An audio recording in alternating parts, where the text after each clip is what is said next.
Welcome friends. नमस्कार मित्रांनो, मी रंजनास campaign व्लॉगमध्ये तुमच्या सर्वांचं स्वागत करते. शारदीय नवरात्रीच्या 9 दिवसानंतर अश्विन महिन्यातील शुक्ल पक्षाच्या दशमी तिथीला दसरा अर्थात विजयादशमी हा सण साजरा केला जातो. यावर्षी विजयादशमी हा सण 12 ऑक्टोबरला साजरा करण्यात येणार आहे. यासोबतच घट विसर्जन, आपट्याची पानं लुटणं आणि शस्त्रपूजन सुद्धा या दिवशी केलं जातं. विजयादशमीला शस्त्रपूजा का केली जाते आणि ते कोणत्या मुहूर्तावर करावं, याचबरोबर या दिवशीचे शुभ संयोग आणि शुभ मुहूर्ताविषयी चला सविस्तर माहिती जाणून घेऊया. पण त्याआधी आमच्या चॅनलला सबस्क्राईब नक्की करा, कारण आतापर्यंत 80% लोकांनी आमच्या चॅनलला सबस्क्राईब केलेलं नाही. त्यांनीही लाल सबस्क्राईब बटन नक्की दाबा. विजयादशमीचा हा सण हिंदू सणांमध्ये प्रामुख्याचा सण मानला जातो. 3.5 मुहूर्तांपैकी एक मुहूर्त असणारा दसरा. पौराणिक कथेनुसार या दिवशी दुर्गा देवीने चंडिकेचं रूप धारण करून महिषासूर नावाच्या राक्षसाचा वध केला होता. याचबरोबर विजयादशमी हा सण नवरात्रीच्या शेवटच्या दिवशी साजरा केला जाणारा सण आहे. याला दसरा, दशहरा किंवा दशैनी या नावानं सुद्धा ओळखलं जातं. प्रत्येक प्रांतानुसार दसऱ्याचे विविध महत्त्व आहे. दक्षिण भारतात दुर्गा पूजेची समाप्ती होते, तर उत्तर भारतात रामलीलेची. प्रभू श्री रामचंद्रांनी रावणाचा वध केला, तर दुर्गा देवीने महिषासुराचा. या दिवशी देवी दुर्गा आणि देवी सरस्वतीच्या पूजनाला विशेष महत्त्व आहे. शिवाय या दिवशी प्रभू श्री रामचंद्र, माता दुर्गा आणि श्री गणेश आणि भगवान हनुमान यांची पूजा केल्यानं शत्रूंवर विजय प्राप्त केला जाऊ शकतो असं म्हणतात. दसऱ्याच्या दिवशी शुभ मुहूर्त कोणते असेल, तर हिंदू पंचांगानुसार अश्विन महिन्याच्या शुक्ल पक्षातील दशमी तिथीला दसरा म्हणजे विजयादशमी साजरी केली जाते.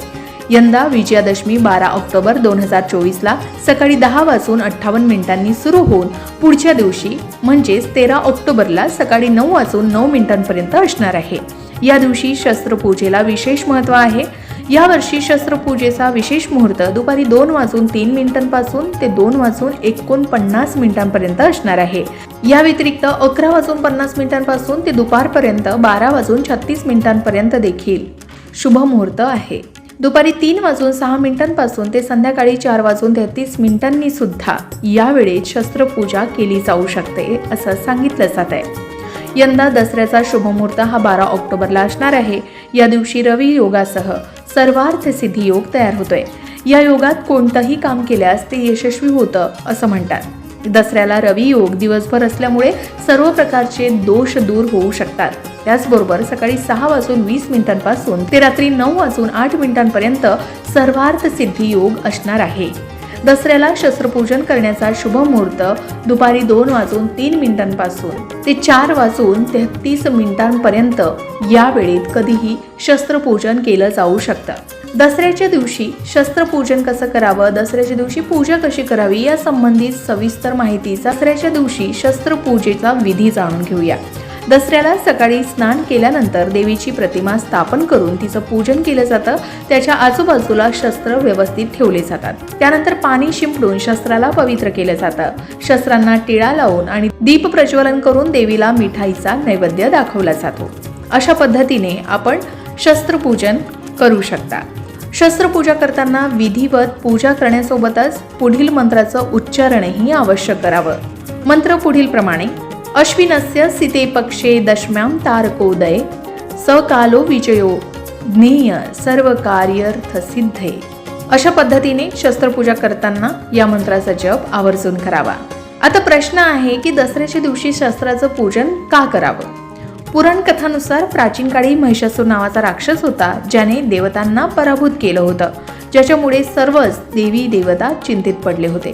तेव्हा श्री ब्रह्मा, भगवान श्री हरिविष्णू आणि महेश यांनी आपल्या शक्तीपासून एक अनोखी शक्ती निर्माण केली, जिचं नाव ठेवण्यात आलं देवी दुर्गा. देवतांनी आपल्या जवळील शस्त्र तिला देऊन तिला अधिक शक्तिशाली बनवलं. देवीने याच शस्त्र अस्त्रांचा वापर करून महिषासूर राक्षसाचा वध केला. या दिवसापासूनच अश्विन महिन्यातील दशमीला शस्त्रपूजन केलं जाऊ लागलं अशी मान्यता आहे. शिवाय दसरा हा प्रभू श्री रामचंद्रांचा रावणावर विजय झाल्याचं प्रतीक म्हणूनही साजरा केला जातो. परंतु याचं महत्त्व एवढ्यापुरतंच मर्यादित नाही, तर दसऱ्याच्या दिवशी प्रभू श्रीरामाची पूजा केल्यानं कामात विजय प्राप्त होऊ शकतो. यशाचे नवे मार्ग खुले होतात आणि निर्भयतेसारखे गुण आपल्यामध्ये रुजवले जातात. त्याचबरोबर या दिवशी रावण दहन पाहिल्यानं आध्यात्मिक, मानसिक आणि शारीरिक दोष नष्ट होतो अशी ही मान्यता आहे. अपराजिता पूजन या दिवशी जर केलं तर आपल्याला शत्रुपीडा कधीच राहणार नाही. प्रत्येक कामात आपल्याला यश मिळेल. नोकरी व्यवसायाच्या ठिकाणी काही अडीअडचणी असतील त्या देखील दूर होतील. सुपारी तामणामध्ये घेऊन स्नान घालायचं, स्वच्छ पुसून घ्यायची आणि चौरंगावरती थोडेसे तांदूळ आसन म्हणून ठेवायचे. त्या ठिकाणी अपराजिता देवीची म्हणजे त्या सुपारीची स्थापना करायची. पंचोपचारे पूजा करा. हळद, कुंकू, अक्षता, फुलं व्हायची. पुढील मंत्र म्हणायचा, ओम अपराजिताय नमः. 11 वेळा 21 वेळा मनोभावे याचं पठण करायचं. ही पूजा देखील आपण विजय मुहूर्तावर करण्याचा प्रयत्न करा. नाही शक्य झालं, थोडीशी वेळ मागे पुढे झाली चालेल, दिवसभरात करा. त्यानंतर आपट्याच्या पानांचं पूजन दसऱ्याच्या दिवशी महत्त्वाचं मानलं जातं. चौरंगावरती थोडेसे तांदूळ ठेवून आपट्याची पानं त्यावरती ठेवावी. त्याची हळद, कुंकू, अक्षता, फुलं वाहून पूजा करायची. आपट्याचं पूजन दसऱ्याच्या दिवशी केलं तर आपल्या घरामध्ये चांगलं आरोग्य नांदतं, सर्व प्रकारच्या दोषांचं निवारण होतं. यानंतर शस्त्रपूजा. दसऱ्याच्या दिवशी शस्त्रपूजेला देखील महत्त्व आहे. आपल्या घरामध्ये जी हत्यारं असतील, अवजारं असतील, शेतकरी असतील, विळा कोयता असेल किंवा नोकरी व्यवसायाच्या निमित्तानं आपण जी हत्यारं वापरत असाल त्याचं पूजन चौरंगावरती ठेवून, चौरंगावरती अक्षता ठेवायच्या, त्यावरती ही हत्यारं ठेवायची आणि त्याचं देखील पंचोपचारे हळद, कुंकू, अक्षता, फुलं वाहून पूजा करायची. ही पूजा देखील आपण विजय मुहूर्तावर करण्याचा प्रयत्न करा. नाही शक्य झालं सकाळी, संध्याकाळी, दिवसभरात कधीही करा. संध्याकाळी मात्र आपल्याला आपलं जे ग्रामदैवत असेल त्या ठिकाणी जाऊन आपल्या घाटावर जे धान्य उगवलेलं असतं, ज्याला धन म्हणतात, हे आपल्याला आपल्या ग्रामदेवतेला अर्पण करायचं असतं, ज्याला सीमोल्लंघन असं म्हणतात. संध्याकाळच्या वेळेला स्वच्छ वस्त्र घालून आपल्या ग्रामदेवतेचं दर्शन घ्यायचं. त्या ठिकाणी ग्रामदेवतेला घटावरचं धन म्हणजेच ते धान्य असतं, ते धान्य व्हावं. स्वामींचं केंद्र असेल किंवा आपलं जे इष्टदैवत असेल, जे मंदिर जवळपास असेल, त्या ठिकाणी जाऊन हे धान्य किंवा धन व्हायचं. आपट्याची पानं देखील व्हायची. घरातील पुरुष मंडळी किंवा कर्ता जो असतो त्यानं अशा पद्धतीनं सीमोल्लंघन करावं. ग्रामदेवतेचं दर्शन घेऊन आल्यानंतर घरी आल्यानंतर कुलश्रीनं पुरुष मंडळींना ओवाळायचं. त्यानंतर आपल्या घरातील देवाऱ्यामध्ये, देवाजवळ, फोटोजवळ असतील, मूर्तीजवळ देखील आपट्याची पानं व्हावी. त्यानंतर आपल्यापेक्षा जी मोठी मंडळी असतात, मोठ्या माणसांना ही आपट्याची पानं सोनं म्हणून दिली जातात. या आपल्या हिंदू संस्कृतीमध्ये, सनातन संस्कृतीमध्ये ज्या रूढी परंपरा आहेत या आपल्याला जपायच्या आहेत, पुढे न्यायच्या आहेत. आपल्या लहान मुलांना देखील व्यवस्थित सांगा आणि याच पद्धतीनं या रूढी परंपरांचं स्वाभिमानानं, अभिमानानं पालन करा.